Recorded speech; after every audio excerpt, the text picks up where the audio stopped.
Are you concerned on what is going on with the tariff wars? Well, I'm going to break this down very simply for you, and we're going to dive right into it. But before I go any further, I am not a financial advisor for you to buy, hold, or sell anything. So I based my research.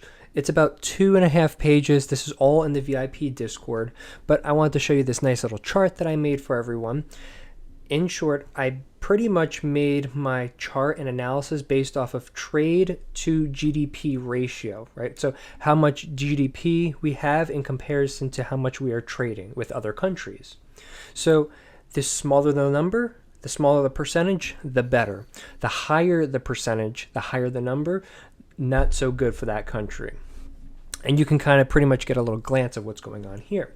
I also did, in the little Discord, I also did a deep dive of each country and what their pros and cons are based off the sectors and how they will affect our economy, the United States, comparison to Canada, comparison to Mexico, and comparison to China.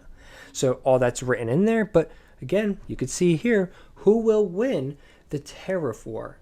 Now, again, putting all politics aside, this is why President Donald Trump has no fear and says our economy will boom, meaning the United States. And now I'm starting to believe him, because before I was a little suspicious. But now, after digging deep and really going through all the information, this information was tracked from the whitehouse.gov website and a couple other gov websites. I think I posted it on my Twitter. Now, so right here, United States, the ratio is 24%. Remember, the lower the number, the better. The higher the number, the bad case scenario.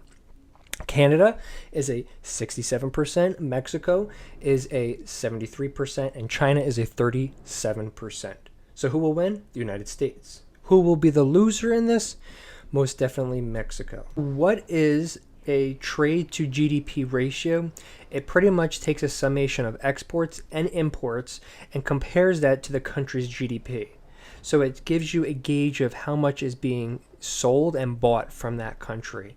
And it really gives you a gauge on what country is more dependent on other countries. So in this case, Canada and Mexico is more dependent on China and US, and vice versa. US and China are not dependent on Canada and Mexico. Yes, we buy some things, but we can live without it. China can live without it also. All right, everyone. Thank you. God bless.